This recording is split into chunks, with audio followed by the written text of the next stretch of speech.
Arantel se définit comme une artiste de supermarché. Les produits l'intéressent, pas tellement pour ce qu'ils disent de notre économie, mais comme les témoins les plus ordinaires de notre quotidien.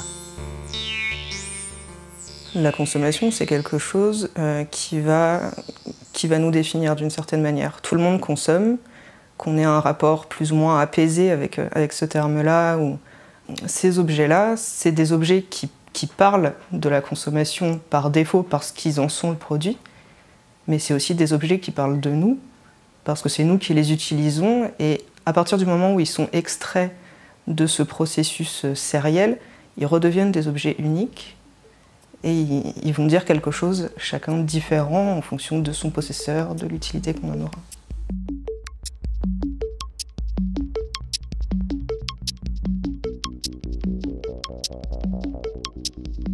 Peints à l'huile sur toile d'après des photographies, les objets représentés par l'artiste trouvent un écho dans tous les foyers.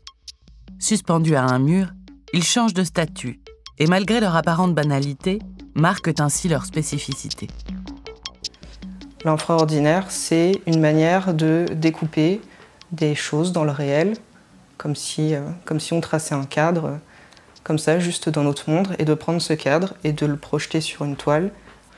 Le fait de passer par la photographie, ça me permet de penser l'image avant de penser la peinture. Je vais peindre d'une manière ressemblante, plutôt réaliste, mais je vais avoir aucun procédé de transfert. Mon procédé, ça va être l'œil et la main. Donc ce sera les deux filtres après la photo. C'est par ces filtres-là que l'image va être transposée, mais aussi va être déformée.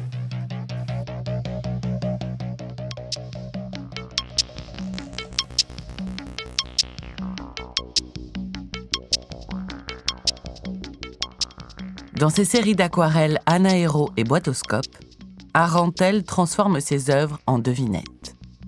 En détachant sur une feuille blanche les 1000 nuances d'un plat conditionné sous vide d'air ou des fonds de boîtes de conserve consommées, l'artiste sort le motif de son contexte et invite le spectateur à en distinguer la recette.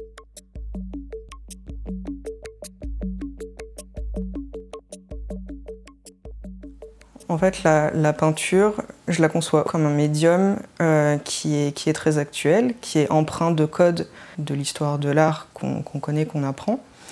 Mais aujourd'hui, moi, je veux essayer de la remettre en phase avec l'environnement qui nous entoure, en représentant des choses qui nous entourent et en décidant de faire une peinture qui n'est pas symbolique.